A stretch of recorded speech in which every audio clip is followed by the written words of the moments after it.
പാവം പിടിച്ച കർഷകരല്ലേ ഞങ്ങള്, നെൽകൃഷി ചെയ്യുന്നവരല്ലേ, നാണമില്ലടൂ. താനൊക്കെ ഉച്ചയ്ക്ക് ഉണ്ണുന്നില്ലടൂ. ഞങ്ങൾ കഷ്ടപ്പെട്ടിട്ടാടൂ, ഞങ്ങൾ കഷ്ടപ്പെട്ടിട്ടാ. ഈ ഇരിക്കുന്ന ആൾക്കാർ കഷ്ടപ്പെട്ടിട്ടാടൂ. നീയൊക്കെ ഉച്ചയ്ക്ക് ഉണ്ണാൻ പോയി ഓരോ ഹോട്ടലിലും നിന്റെ വീട്ടിലും പോയി ഇരിക്കുമ്പോൾ ഞങ്ങൾ കഷ്ടപ്പെട്ടതിന്റെ ഫലമാണ് നീയൊക്കെ അവിടെ ഉരുട്ടുന്നത്. ഒരിക്കലും നേരം വെളുക്കില്ല എന്ന് ചിന്തിച്ച് മുന്നോട്ട് പോകുന്ന ഒരു സർക്കാരിനോട് ഇനി എന്ത് പറയാനാ? ഞങ്ങൾ മടുത്ത് ഈ അവസ്ഥയിൽ എത്തിയിരിക്കുകയാണ് നമ്മൾ. ഈ അവസ്ഥ ഒരു പ്രതീകാത്മകമാണെങ്കിൽ നിങ്ങൾ കഴിഞ്ഞ കുറച്ച് വർഷങ്ങളായിട്ട് കാണുന്നുണ്ട്, പാലക്കാടും വയനാട്ടിലും കുട്ടനാട്ടിലും മറ്റുള്ള അപ്പർ കുട്ടനാടൻ മേഖലകളിൽ എത്ര കർഷകർ ആത്മഹത്യ ചെയ്തു എന്നുള്ളത് നിങ്ങൾ എണ്ണമെടുക്കണം.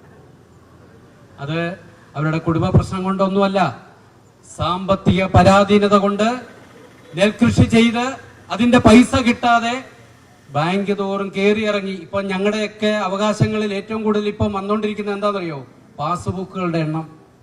പണ്ടൊക്കെ കുട്ടികൾ സ്കൂളിൽ പോകുമ്പോൾ നോട്ട്ബുക്ക് എന്നൊക്കെ പറഞ്ഞ് ഇങ്ങനെ കെട്ടി തൂക്കി പോകുമായിരുന്നല്ലോ എന്ന് പറഞ്ഞ പോലാണ് ഇപ്പൊ പാസ്ബുക്കുകൾ എല്ലാ ബാങ്കിൽ നിന്നും ഞങ്ങൾക്കുണ്ട്.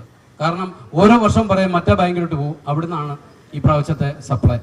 അവിടെ ചെന്നാലേ നിങ്ങൾക്ക് പൈസ സപ്ലൈകോ ഇന്ന് നിങ്ങൾക്ക് ബാങ്ക് ത്രൂ കിട്ടത്തുള്ളൂ. ഉടനെ നമ്മൾ അവിടെ അക്കൗണ്ട് എടുക്കും. അടുത്ത ബാങ്കിൽ അടുത്ത വർഷം പറയും. ഇതൊക്കെ മടുത്ത് സിവിൽ സ്കോർ എന്ന് പറഞ്ഞ ഒരു വലിയ ദുരന്തം ഞങ്ങളുടെ മുന്നിൽ കാഴ്ചവെച്ചിരിക്കുകയാണ്. കാരണം എന്തെങ്കിലും പഠന ആവശ്യം കുട്ടികളുടെ, അല്ലെങ്കിൽ കുട്ടികളുടെ വിവാഹ ആവശ്യം, അല്ലെങ്കിൽ ഒരു വീട് എന്നൊക്കെ പറയുന്നതല്ലേ ഞങ്ങളുടെയൊക്കെ ഏറ്റവും വലിയ ഒരു സ്വപ്നം. ആ സ്വപ്നത്തിന് വേണ്ടി അവിടെ ചെല്ലുമ്പോഴാണ് അറിയുന്നത് നിങ്ങൾക്ക് ലോണുണ്ടെന്ന്. അന്നും ഇത് തന്നെയാണ് സംഭവിച്ചത്. എന്റെ സുഹൃത്ത് ഈ പറഞ്ഞ കളമശ്ശേരിയിലെ കർഷക വേദി വെച്ച് ഇവിടുത്തെ മന്ത്രിമാരെ ഇരുത്തി, കൃഷിമന്ത്രിയെ ഇരുത്തി അദ്ദേഹം പറഞ്ഞു, എന്റെ സുഹൃത്ത് കൃഷ്ണപ്രസാദിനും മറ്റുള്ള കർഷകർക്കും പൈസ കിട്ടിയിട്ടില്ല, അതുകൊണ്ട് അവർ ഓണത്തിന് ഉപവാസം ഇരിക്കുന്നു എന്നാണ് പറഞ്ഞത്. അന്നാണ് എല്ലാവരും അറിയുന്നത്. ഉടനെ എന്റെ പുറകെ വന്നു, എനിക്ക് പൈസ കിട്ടിയെന്ന്. എനിക്ക് പൈസ കിട്ടിയതല്ലല്ലോ, അന്നുകൊണ്ട് ഏതാണ്ട് 28,000 പേർക്ക് നെൽകർഷകർക്ക് പൈസ കിട്ടാനുണ്ട്.